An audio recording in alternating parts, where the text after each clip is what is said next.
So let's be honest, guys. I don't think many people are buying this Alex Pereira got hacked story. In case you guys have been living under a rock, Alex Pereira posted on his Twitter, right, talking bad about the UFC, saying he was frustrated with the UFC, something that was very uncharacteristic of a guy like Alex. I would have expected this from someone like a Conor McGregor, a John Jones, Justin Gaethje, or someone that is a little more vocal, that is not afraid to talk shit. And now that Pereira is afraid to talk shit, but when you look at his relationship with the UFC, you would think it's great. I mean, he has filled in multiple times, short notice for the UFC. When I saw this tweet, I mean, it was one of those things where I had to check the profile, check the verification sticker, check the, follower account, just make sure this profile is real. Let's actually look at the tweet in question, guys, and the evidence is crazy. DC floated a theory that we're going to take a look at. Plus, Alex Pereira might have canceled his meet and greet he was supposed to do this weekend for the UFC. Just hit the subscribe button, like, comment, and share, guys, and let's take a look. Also, this video is sponsored by Cloudbet, but we're going to talk about them later. So here's the tweet, guys. Like I said, I remember seeing this. I was super shocked. Like, I could not believe this was actually Alex Pereira, what I was witnessing. He said, I always answer the UFC's calls, but if they want to play with me, we could do that. I've never spoken poorly of the UFC, but with what I've just heard, I'm disheartened. I've already had thoughts of not fighting anymore, and after what just was relayed to me, this may be the start. And immediately, I mean, not even like an hour goes by. I mean, we're talking at like record pace. Alex Pereira goes on his Instagram and claims he got hacked. Bom, pessoal, pô, recebi aqui monte de mensagem aqui da galera falando aqui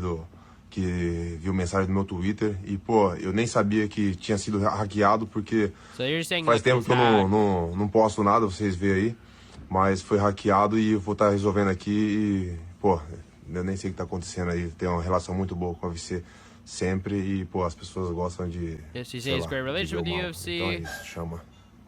And yeah, just basically, kind of walking, or at least not walking back the tweet, but, basically just saying that's not me, like totally disowning the tweet. And initially, I did kind of believe this, but then you actually think about it, and a hacker would just hack into somebody's account and post, this tweet. This tweet is crazy, guys. Like, you gotta be like a mastermind. Like, it's literally just so specific. And we're already seeing people doubt this. We're seeing like Ben Davis say the person who hacked Alex Pereira, a little fake mustache on Alex. We also have this. So a hacker got into Alex Pereira's Twitter and posted one tweet that he's frustrated with the UFC and then peacefully logged out. Yeah, we usually see crypto scams when there's hacks. But this is a new one. And I want to bring up the first piece of evidence, guys, because guys, I got the memory in this game like an elephant, guys. I remember everything like an elephant. Like, I remember everything, and I'm here to give you guys examples of why I could actually see, Alex Pereira maybe posting this and then retracting it, guys. Here's my example. We've seen Dustin Poirier do a very similar thing a year ago. But first, a word from our sponsor. Cloudbet, as you guys know, is the best crypto sports betting site out there, guys. You guys can also bet with,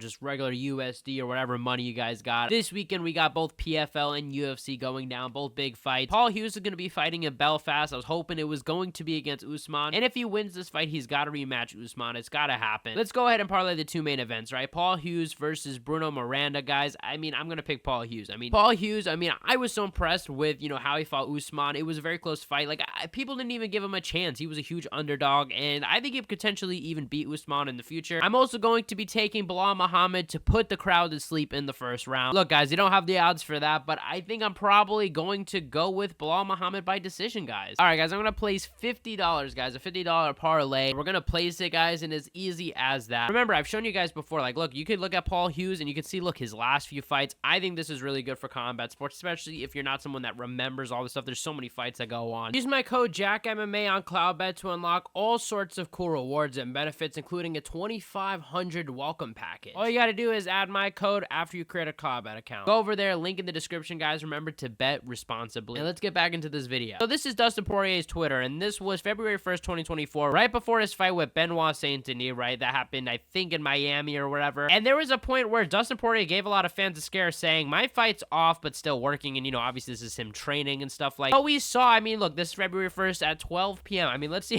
the time. Guys, this is not that far off from the Alex Pereira time. This is like literally what, like 5 hours? No, like 4 hours later. Dustin Poirier posts the image of him in BSD and says, sorry folks, I jumped the gun. I couldn't get a hold of my manager for a few days and I just spoke with him and Hunter. Misunderstanding on my part. Fight is on the way. See you March 9th in Miami. So we saw Dustin Poirier, he tweeted about the UFC, tweeted something bad, criticizing them. And then a few hours later, after a phone call with the UFC, I assume this was about negotiations, he got happy, took back his tweet, and kind of, didn't want to make the UFC look bad, because at the end of the day, the UFC is the boss, right? And you don't want to necessarily go out there and talk bad. It's not right. Fighters should have more power, seeing that they do a lot of work for the company. I mean, they are the main attraction at the end of the day. But the truth is, they don't have the power. That's just what it is. Unless they, unionize or something like that, the UFC is always going to have the top power. And you don't want to piss off those guys. Those are the guys deciding the fights. There isn't a sanctioning body. You know what I mean? The UFC decides. I mean, they decide based on if they like you, based on timing, based on, what's going to have the most eyeballs, not always what's mostly fair. So talking out against the UFC, you want to have a good relationship with them. So I'm sure, the fighters, after talking to the UFC, after cooling down, I'm sure not being as angry, finding out this stuff, they're like, no, what, we got to be cool. We got to have a good relationship with the UFC. And we saw Dustin Poirier walk back this just like we saw Alex Pereira. This is a very, very, very similar situation. And, Dustin Poirier was even being a little cheeky after and kind of, basically admitted that this was a negotiation thing, that he genuinely was going to stop fighting or not fight. And then I guess the UFC called him and they squashed the beef and all that. But funny enough, guys, we did hear from Big Onk, guys. I mean, honestly, I have been saying for a while his Twitter is a little underrated, guys, but he tweeted out, replying, I think, to Alex Pereira's tweet that was now deleted, and says, "It was me. I hacked his account. Don't worry, Alex. I'm waiting for you." And he also tweeted this out saying, "The only thing that was hacked is Alex's brain. He's not the champion anymore. I'm waiting for you. Don't worry." And I mean, I feel like nobody ever talks about these tweets because they don't get necessarily the most engagement. He doesn't have the biggest following, guys, but I'm telling you guys, he actually has some hits and stuff like that. Oh god, what was this reply? This is not a good style. Who would have thought, man? In 2024, I'm defending Big Onk, bro. And here, guys, is where we get into the real big pieces of evidence, guys. You guys know I always save the best stuff for last, and keep in mind, I have still something after this. This is the UFC website. Alex Pereira was scheduled to do a meet and greet, and this is credit to real Kevin. I mean, this guy, he reports a lot of accurate stuff, so good shout out to him, because there's a lot of fucking fake phonies posting just fake news and all this. But look, he was supposed to be, in Montreal and all that, and then if you look at the UFC's website, guys, they have removed him. I mean, there's only Joanna Jędrzejczyk, and that is it. Nothing else. I mean, seriously. Yes, it could be a glitch, but I mean, the odds of this after the Alex Pereira outburst, I mean, I don't know, guys. Now, the question is what could have gotten Alex Pereira so upset? I mean, what could have the UFC have said to him? Was it about money? Was it about a fight date? Money makes sense, guys, and I'm going to hold off on that in a second. And I know there's a theory, and I've even suggested this on Twitter about, potentially the UFC wanting to go with Yuri instead of Magomed. I don't think that checks out. I mean, why would the UFC not want Pereira as champ? Unless, Dana White is completely checked out of the UFC and is just doing this boxing thing, and they got, complete, buffoons behind the scenes doing this. I think this is actually a theory that we should pay attention to from DC. Let's take a listen to what he had to say. I don't believe the hack thing, bro. It's too convenient. It was an unusual hack. Right? It was very unusual. Yes, the hacker was a little too friendly. It was too specific. It was too specific. That's what I mean. He didn't use profanity. It kind of sounded like Pierre. Say that. Wow, I can't believe you just called that out. Wow. Listen, I'm saying it. I'm saying it That's public. big. I'm sorry. I'm saying it. I'm saying it public. All right, go ahead. I want to hear more of this. Hey, so my thought is, while Hunter was there to meet Islam, this is important, guess who else Rizvan Magomedov manages? Guess who else he manages? Big Onk. Big Onk. 1 second, the guy's back. The French guy's back. But the French guy's back. Ankalaev. He also manages Ankalaev. So while this is just me, dude. This is me hoop dreaming. While he's in Dagestan, right? He's speaking to Islam about the fight. Remember, Chill, we still ain't got a main event for International Fight Week. That's a short period away. He goes, "What about you, Ankalaev? Are you available?" Ankalaev's like, "Okay, I can fight." And then you go to Pereira and go, "Pereira, are you available?" And Alex is like, "Well, it's short time to get ready, right?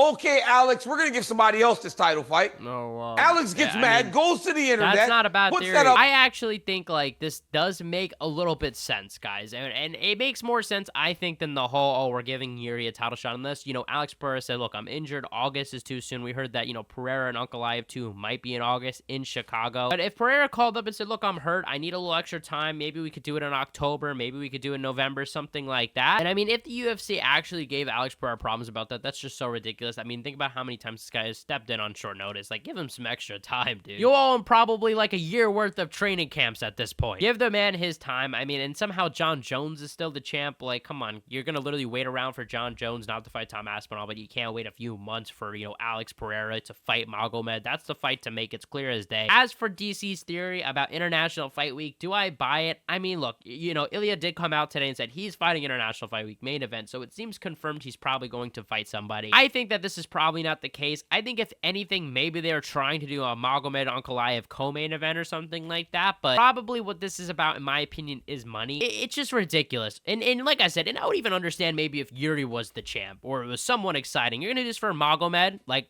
are you serious? Just terrible business decisions. That's just all it is at the end of the day. Comment what you think in the comment section below. Check out my last video where I talked about Jack Della Maddalena's coach exposing Ian Gary for having the weirdest request. You guys are the best fan base in MMA. Hit the subscribe button, like, comment, and share, and I'll see you guys in the next one.